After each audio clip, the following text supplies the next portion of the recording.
Friends, welcome to my channel. मैं doctor Usha Udyavar बोल रही हूँ। आज हम CD4 काउंट HIV पेशेंट में क्या होता है ये देखेंगे। जब भी अपना पेशेंट नया पेशेंट जब होता है, मीन्स जो डायग्नोस होता है HIV पॉजिटिव, तो पहला बेसलाइन हम क्या करते हैं, CD4 काउंट करते हैं और बाद में जनरल जो इन्वेस्टिगेशंस है वो करते हैं। तो उसका मैंने वो वीडियो डाला है, लेकिन आज हम सिर्फ CD4 पे फोकस करेंगे। तो चलिए देखते हैं।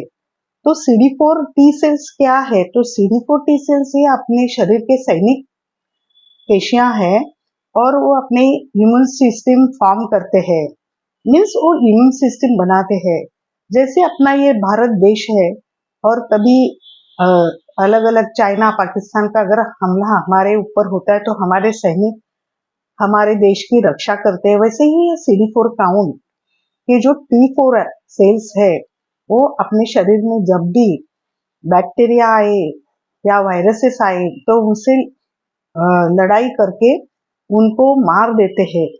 लेकिन HIV का जो वायरस है, मीन्स ह्यूमन इम्यूनोडेफिशिएंसी वायरस जब है, अगर किसी आदमी का HIV पेशेंट से संबंध आता है, मीन्स एक्सपोजर होता है, तो वो जो वायरसेस है वो उनके शरीर में प्रवेश करते हैं। तब अपने CD4 टी सेल्स उनको मारने की कोशिश करते हैं। लेकिन ये जो HIV के जो वायरसेस है वो छुप कर उनके ऊपर हमला करते हैं, CD4 टी सेल के, और उसके अंदर जाके छुप जाते हैं और बाद में उनका क्या प्रॉपर्टीज है वो रिप्लिकेट होते हैं और अपने हजारों कॉपीज तैयार करते हैं और बाद में वो फिर उसके बाहर आके दूसरे जो CD4 टी सेल्स अच्छे वाले हैं उन पे अटैक करते हैं और इस तरह से वो पूरा अपना CD4 टी सेल पे अटैक करके उनको मार डालते हैं और अपना जो साम्राज्य बोलते हैं वो पूरे शरीर में फैलाते हैं।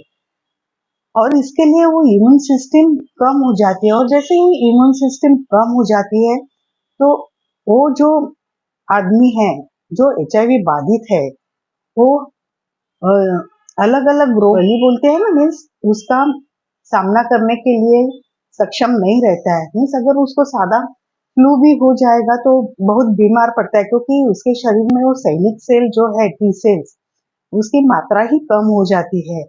तो ये उसका मैकेनिज्म है कि HIV कैसे CD4 टी सेल पे अटैक होता है। तो जब हमारे पास पहला पेशेंट पॉजिटिव आता है तो हम उनको बेसलाइन इन्वेस्टिगेशंस देते हैं और उसमें CD4 देते हैं और वो CD4 काउंट तब कितना है इसके ऊपर उसको जज करते हैं कि उसका CD4 का काउंट कैसा है। तो ये अगर CD4 काउंट उसका कम होगा तो उसको अपॉर्चुनिस्टिक इन्फेक्शन जो बोलते हैं वो हो सकते हैं CD4 काउंट के लिए। अभी अगर उसका CD4 काउंट 400 तक होगा तो उसको हर्पिस जॉस्टर है क्या देखते हैं हम, और 350 टू 400 होगा तो ट्यूबरकुलोसिस है क्या वो भी हम रूल आउट करते हैं। और अगर 300 तक होगा उसका तो ओरल कैंडिडियासिस है क्या वो देखते हैं। और अगर 250 से 200 होगा तो PCP इसोफेजियल कैंडिडाइसिस है कि नहीं वो देखते हैं। म्यूकोक्यूटेनस हर्पिस है कि नहीं वो देखते हैं। और अगर 100 और 150 के दरम्यान होगा तो उसको टॉक्सोप्लाज्मोसिस, साइटोकोकोसिस, क्रिप्टोस्पोरियोडिस होने के चांसेस भी होते हैं। और अगर बिलो 50 उसका होगा तो वो बहुत ही सीवियर बोलते हैं, तो उसमें PMLI, CME और मैग भी होते हैं। तो ये जो उसके CD4 काउंट से हम उसका रूल आउट करते हैं कि कोई रोग है कि नहीं ये भी देखते। कभी कभी उनका CD4 अच्छा होता है और आपको ताज्जुब होगा, जब 2004 तक दवा नहीं थी और 2004 में पहले दवा आ गई तो वो CD4 काउंट के मायने अलग अलग थे। तब अगर किसी का 500 तक होता था CD4 काउंट तो वो दवा चालू नहीं करते थे और उसके नीचे अगर गिरा वो पेशेंट को तब 6 महीने में बुलाते थे और उसका CD4 किया करते थे, और उसका बाद में 500 से कम हो जाएगा CD4 तो उसको दवा चालू कर देते थे। लेकिन बाद में साइंटिस्ट लोगों के रिसर्च से ऐसा ये पता चला कि अगर कौन से भी स्टेज पे अगर दवा नहीं चालू की तो उसका CD4 तो बीच में सब कम कम कम ही होगा, समझे ना। और दूसरा साइंटिस्टों ने ये किया कि HIV के जो वायरस है, ह्यूमन इम्यूनोडेफिशिएंसी वायरस, वो सिर्फ 5 to 10% जो CD4 अपने टी सेल्स है उसको मारते हैं, तो भी इतना कम क्यों दिखता है। तो बाकी के जो CD4 टी सेल्स हैं वो उस पे अटैक करने में सक्षम नहीं रहते, क्योंकि उनके अंदर थोड़े तो वो जो ब्लड स्ट्रीम में जाते हैं HIV के वायरस, तो बाद में प्रॉब्लम तो हो ही जाता है। तो ये CD4 मेन है।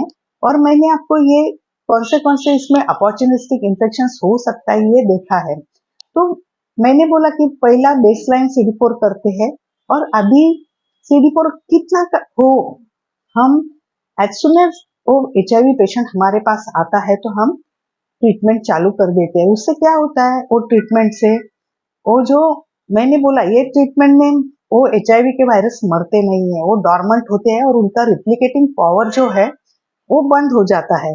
तो आगे जाके दूसरे जो टी सेल्स है उस पे वो अफेक्ट नहीं होते, वो डॉर्मेंट स्थिति में जाते हैं HIV के वायरस और उधर रहते हैं। तो ये बेसलाइन करते हैं और बाद में हर 6 महीने में हम CD4 काउंट करते हैं। अभी ये CD4 काउंट किसमें होता है, तो सब में होता है। HIV1, HIV2, HIV1-2 इसमें होता है। और CD4 काउंट वायरल लोड किसमें नहीं होता है, तो जो HIV2 पेशेंट है उसमें सिर्फ और सिर्फ CD4 काउंट करते हैं हम लोग, और वो उसका मॉनिटरिंग करना जरूरी है। तो ये अभी क्या होता है, कभी कभी वो पेशेंट भी जो है वो अच्छे रहते हैं लेकिन उनका CD4 बढ़ता ही नहीं है, तो उनको हम बोलते हैं कि अच्छा खाना लीजिए, विटामिन लीजिए, मल्टी जो मल्टी विटामिन होते हैं वो लीजिए, एक्सरसाइज कीजिए, तो आपका CD4 काउंट बढ़ सकता है। और ये CD4 काउंट एक बहुत ही अच्छा जो बोलते हैं टेस्ट है HIV केस में। और जैसे ही हम वो CD4 काउंट कम होता है बेसलाइन में, तो अगर उसको देते हैं ट्रीटमेंट चालू करते हैं तो 6 महीने में CD4 फिर से करते हैं और देखते हैं कितना बढ़ गया है। तो नॉर्मल CD4 कितना है, क्योंकि अ, अभी तो कोई 400 बोलता है तो कोई 500 बोलता है, तो हम तो 350 से 15,000 तक अगर होगा CD4 तो वो अच्छा माना जाता है।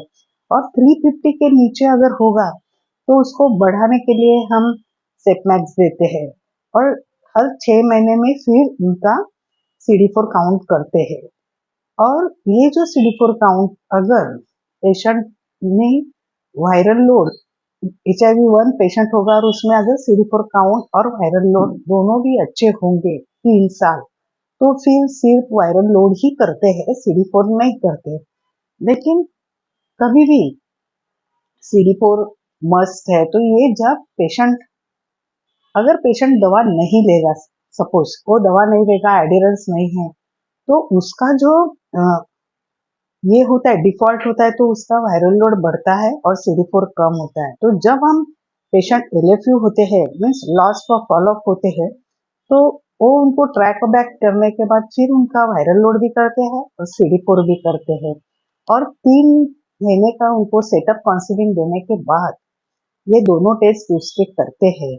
तो उसमें अगर वो बराबर गोली लेता है पेशेंट तो उसका CD4 काउंट भी बढ़ता है। तो अभी ये गोली देने के बाद कितने दिन, तो 3 महीने के बाद बढ़ना चाहिए CD4। और अगर वो CD4 नहीं बढ़ेगा तो नहीं बढ़ेगा, इसका मतलब उसने गोली बराबर नहीं ली है, क्योंकि इसमें वायरल लोड पे ज्यादा अफेक्ट होता है लेकिन CD4 पे नहीं होता है। लेकिन CD4 भी एक मायने रखता है, वो अपने इम्यून सिस्टम जो है अपने इम्यून सिस्टम का वो रिप्रेजेंट करता है CD4। और मैंने अभी बोला कि 50 अगर CD4 होगा तो उसका क्या मैक होता, CME और PML भी होता है, और वो बहुत ग्रेव कंडीशंस है। और सबसे ज्यादा पहला अपॉर्चुनिस्टिक इन्फेक्शन कौन सा है, तो वो ट्यूबरकुलोसिस है। तो वो CD4 अगर देखा गया है कि 350 टू 400 होगा तो CD4 होता है, और 400 तक हर्पीज ज़ोस्टर भी होता है। लेकिन कभी कभी इधर हमारे यहाँ पे के हमने पेशेंट को देखा है कि उनका CD4 कम है लेकिन वो बहुत तंदुरुस्त है, तो उसका जो कॉज अभी तक कुछ साइंटिस्ट लोगों को नहीं मिला है। तो दोस्तों, आज मैंने आपको डिटेल में CD4 काउंट क्यों करते हैं, उसका मायने क्या है, वो हर एक CD4 काउंट कितना होगा तो कौन से रोग होते हैं, ये सब बताया। अगर ये आपको अच्छा लगा तो लाइक कमेंट जरूर कीजिए और सब्सक्राइब कीजिए, ताकि और बेल आइकन दबाना मत भूलिए, क्योंकि कोई भी नया वीडियो आएगा तो आपके पास पहले आ जाएगा। धन्यवाद।